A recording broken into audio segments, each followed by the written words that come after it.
Folks, this is a video series that I look forward to. It's where Millennial Mike goes through and scours my comment sections for the spicy ones, the questions I should go deeper on, and every occasionally he does drop a nice comment, which he usually closes with. So, Mike, what do you got for us this week? Let's see what's on people's minds. Sure. Yeah. So this week we're going to go over a couple of different topics. We're going to talk about like advice to a first-time home buyer versus advice to first-time investors. What about the math on a crash, recession, some of those things. So the first question that comes is from J&G Miller. And he says, I'm not a crasher. I'm just asking your thoughts. Mike reported on the NAR 2022 report earlier this week. Median is down nationally 11.3% from June, but median is now 355 as of December. If a crash is 15 to 20% from peak, isn't it realistic to say we could easily lose another $15,000 to $30,000 to reach that 15 to 20% decline? So, did I respond to that question? I think I did, right? You did, and your response was something like it could be possible, or it's possible. Yeah, it's pretty short. Yeah. So again, one of the things that I try to take great care about is talk about what's possible and probable, because I think we live in a universe where anything is possible. So is it possible that national prices continue to fall and we get another 5 to 10% going down? Of course it's possible. I believe, as somebody who has looked at the housing market for 20 years, that it's unlikely. Again, one of the things reason I say it's unlikely that most people don't know is historically, the last 4 months of the year are the weakest. And historically, even during 2020 and 2021, the last 4 months of the year were weak. Now, 2022 was weaker, right, on a scale, but it followed the trend. Q4, roughly speaking, is when we go down. Why is that important? Because if the trend holds, Q1 and Q2 go up. And I see no reason to believe, with current inventory levels, that the spring selling season doesn't go in and we see a reversal January, February, March. We are not going back to the highs. I'm not saying that. I'm not saying it's going to be a barn burner, but I'm saying it's most likely that the trends that have existed for 20 years will continue, and January will be up, February will be up because of the spring selling season. And lo and behold, I talked about on the daily financial news and my surprise bet with Brian Lebo that even Las Vegas, as of the 25th of January, is up $5,000 from December. So is it possible? And we could, and this, that, and blah, blah, blah. Sure. I just happen to live in a world where I believe in history and consistency. I believe consumers like 6% more than 7.5%. So I don't think it's likely, but possible. Sure. Yeah. Dion and I, for an anecdotal story on this one, Dion and I were talking to Beth Traverso about Seattle. And as soon as interest rates dipped down below 6% into the fives, dude, the market, it's coming back. Like, people are jumping in. And the story I is, want to be clear. Hold on. People here coming back and they always go to price. right. People need to realize, I'm talking about activity. Transactions, activity. Right. Transactions are coming back. And again, I've been on record that we are hitting at a bottom. I called it a month ago. Transactions will average 4 million for the year. Goldman Sachs agrees with me. So, I mean, I'm not changing my opinion, but lower rates bring back activity. And historically speaking, Q1, Q2 is above Q4. It's in the charts. Go look at the charts. Right. Okay. So let's talk about advice to first-time investors and first-time home buyers. So we had a question here, and I can't remember where I found this one. I lost the guy's name, but it said, what kind of rental properties would you buy in 2023? So again, I don't want to, my answer is the same because I get this question almost weekly, is I would buy the best yield. And in most markets, I think that's single family or probably small multis, 4 units and below. I believe 5 units and above, it's often referred to as a commercial market. It still has an adjustment in front of us. But again, I don't know what market you're in. I think asking somebody for what the best is lazy. I think you should do your work in your buy box. I think you should never rely on some YouTube personality or whatnot. I think you should define a buy box. You should look at it every day, and you should write great offers. All right, now let's compare that to advice to a first-time home buyer. So Ryan Walthius asks, he goes, what is the best strategy for first-time home buyers? Should we look at assumable mortgages, creative financing, or just bite the bullet and pay with conventional lending? So again, I don't know this individual from Adam. Based on the way he phrased the question, he's clearly familiar with creative financing. He might be plugged in with PACE. I'm just using those words sound very much PACE-like. I think you should get the best deal, and I don't know what the best deal is for you. If you happen to be a sub-2 student and you believe what PACE is talking about, which I have no reason not to, I just have never done it. That could be a great way to get a deal. I don't know. I don't know what he means by bite the bullet and get conventional. I think you should get the best deal for you and your family. You know, and if I were to talk to owner occupants for a minute, if you're going to be in your home 1 or 2 years, maybe not a great time. Who knows where things are going? But if you're going to be there for 20 years, like Olivia and I were, because we wanted our daughter in the same school system from kindergarten to high school, it doesn't matter. Buy the home, 30-year fixed rate debt. So that's what I would say to that. But yeah, I don't know if I dodged the question or not. I didn't intentionally, but it seems like there's kind of dual thoughts in that question. Yeah, if I read into that question, I think, ultimately, if you have a buy box and you know what type of property you're looking for and you're finding a great deal, the how you buy it part comes after. You might be able to get creative financing on it. You might be able to get seller financing on it, or you might do conventional lending on it. But ultimately, you still need to focus on getting the right deal first, learning what average in your market is, finding the great deal in your buy box, and then plug in the financing if it's applicable. One thing I just thought about, because I saw a couple of comments, I don't know if it's in your list of questions, but since I have the article up, I want to show the article where I cited the 10% increase in 2022. I just want everybody to get this because I saw some questions. So let me just bring this up. Sorry to interrupt. I just saw it. I had it on my desktop. So folks, I think it was on Thursday, January 24th on the Daily Financial News. I talked about the median home price for 2022. It was $386,000. I don't cite my sources, as all of you know. I'm too lazy to do that in my descriptions and too technically incompetent. But here we go. Here's the article from money.com. They reference right here a NAR, National Association of Realtors, 386,300, up 10% from 2021, which was 346. So you can get this article right on money.com. It's a quick Google search. It's not that hard to find. But you can see here it's reported on the 24th of January. So I thought that was important. I saw a couple of questions, and I just wanted people to have this. So how do I stop sharing? Oh, there it is. There we go. Okay. Technology gets in the way. Right. We need a 10-year-old, as Dion always says, to run this for us. Okay, iBuyers. So from the YouTube's user, Pat Magic, he says the iBuyer model is here to stay. And in a not broken market, it will continue to acquire a larger portion of the market. So do you think, I know iBuyers are experiencing pain right now, but once it's all done and over with, do you think that that model or some form of it is here to stay? Yeah, I actually disagree with this poster. I think iBuyers will not exist in 12 months. There will be organizations that buy at a discount and this, that, the other, but Open Door, Zillow, Redfin, whatever that version is, where they make part of their income with advertising and then part of it flipping homes. I disagree. I don't see that model. I think it was a model. If that model doesn't work when prices are up 20% and debt is free, why would it work in an environment where things are flat? So I disagree. I do not think iBuyers will be in existence in 2024, my opinion. So I disagree. Okay, interest rates and sellers from Soldog. Hey, Mike, do you think if the dip in mortgage rates increases the interest for buyers, do you think it will bring back sellers to the table? Also, maybe it'll bring inventory up, the buyer pool, creating a healthy market. People want to move and make change, and they want to move up. Thank you for all your hard work. So again, the key part of that question is if interest rates dip, it's going to probably bring buyers back. But when do sellers come back?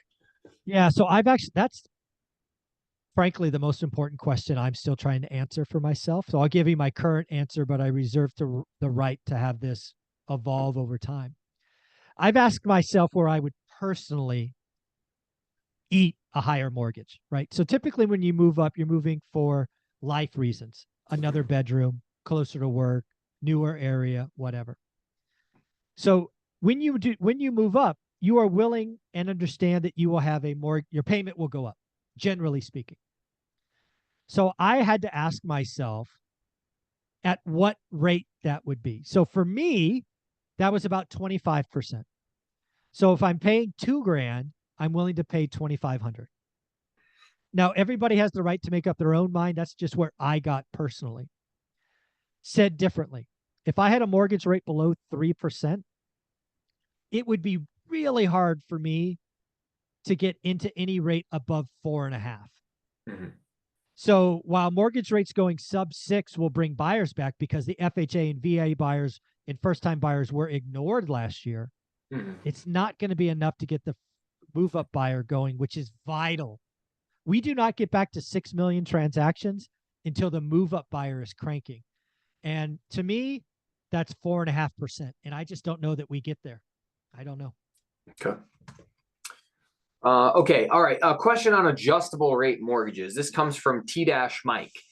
He says, my local bank is offering a 7-1 loan that is 1.25% lower than 30-year. Do you think that it's a good idea or just go with the 30-year? I really have no idea how long I'm going to stay in this house.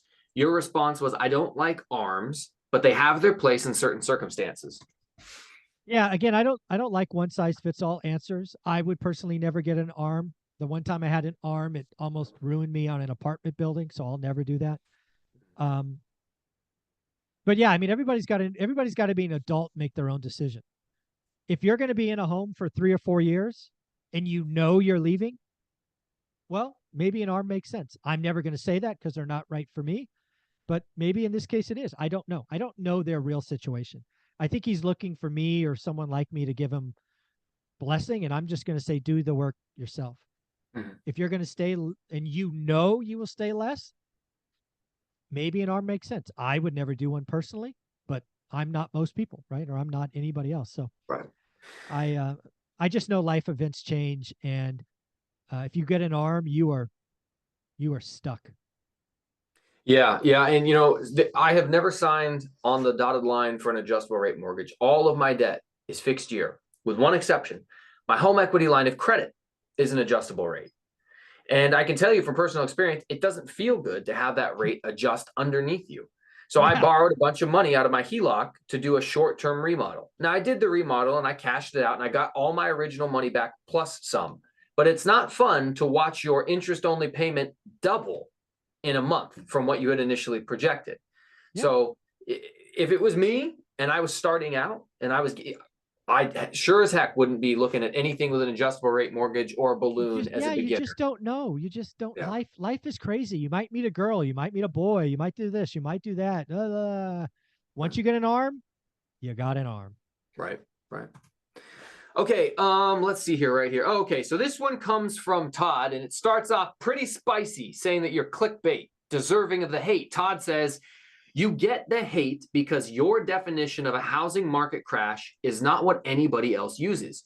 You know that people think of prices and not transactions. So you can justify the clickbait crash headlines knowing that people will be thinking you're talking about prices instead of transactions. Until they watch the video, of course, which is your goal. And then he goes, personally, I like your channel and I get it. So Todd's a fan. He's just explaining. What do you think? Why do you clickbait with crash in the headline? Because I think we had a transaction crash and I called it and we had one and I was right and we did not have a pricing crash. So it is fair to say that the word crash brings views. It must hit the algorithm some way. Again, I don't care to know or understand. But yes, if I put crash in the title, I get more clicks. But there's a difference. I am very clear about what I'm talking about. And I've been very clear for 9 months. And I was right. I don't know what you guys want. I called the 40% crash. I called 4 million. I got it right. All you crash bros talking about 20, 30, 40% have been wrong, are wrong, will be wrong. Sorry. Todd's right. I use the word crash, more clicks, but I don't try to hide behind it. I've never been intellectually dishonest and said a pricing crash was coming. I don't think one's coming. I would love a crash in prices. I just don't see one coming. I should have probably used this question earlier when I was already talking about HELOCs, but Mark Globensky asks an interesting question. He says, Mike, when you used a HELOC and you refinanced to get the capital back, did the asset you used as leverage still cash flow when you pulled capital out, or did you create a cash flow portfolio? So basically what this person is pointing at is they haven't read my book, is what they're really highlighting. I did this wrong, as you know, Mike. I took too much cash out. I turned a property Norris Drive into an alligator, and you should not. I believe you shouldn't do that. What he's pointing at is some people get around it by saying my portfolio of assets still cash flow. Yeah, that's sure that one's negative, but all combined, I'm good. I don't see it that way. I believe every asset should stand by itself. I made a mistake. I borrowed too much money. I created an alligator, and it sucked for 3 years until I sold it. I have a video coming out at 5 o'clock today about my second burst strategy project. And in doing that project, my appraisal came in way, way higher than I thought. Like I thought I was going to get 90,000 as the after repair value. It came in at 134. So the first thing the lender says is, well, we can lend you a bunch more money at a much higher payment. And I sat, and in the video, you'll see I sat, oh, I wanted it. I'm looking at that bigger number, like, oh, I want it so bad. But, and I cite you in the video, put a picture of you up there smiling with me about how in your first book, you talked about not creating an alligator property. And that while I wanted the $96,000 back, it would have created such a high monthly payment that the rental price wouldn't have cash flowed on that property. So even though I have other properties that could float it, I decided to take your advice and similar advice I've heard from the lumberjack and say, all right, I'm not doing it. I'll take the lesser. I still made money. I still got all my money back plus some. I got 67,000 instead of 96,000. So yeah, I don't think massaging your spreadsheet and saying, well, I've got cash flow elsewhere is a smart idea. I don't think that that's smart. No. Assets should stand alone. Debts alone, asset alone. All right. Okay. Treasuries versus housing. Ryan Walthius, again, he asked a question earlier and he says, I thought you had said previously 2023 was still going to be a bad year for housing and would present opportunity to lowball. What I wonder is, will treasuries look more appealing and safe than housing? So 2 questions. What are your opinions on 2023 and what are your thoughts on treasuries versus housing? Yeah, so I still think there's plenty of opportunity in the housing market. I still think we do 4 million transactions or thereabouts. I still think, I'm following the strategy that I talk about all the time. I'm trying to make disrespectful offers on luxury properties because that's where the pain are and getting huge discounts. I think you can write disrespectful offers on fixers, which I've already proven works. I've gotten 2 of them in the last 8 weeks or 10 weeks. You got to be selective, right? I wouldn't be disrespectful on a brand new listing that's turnkey. Probably not the right place to play, but yeah, I expect there to be pain.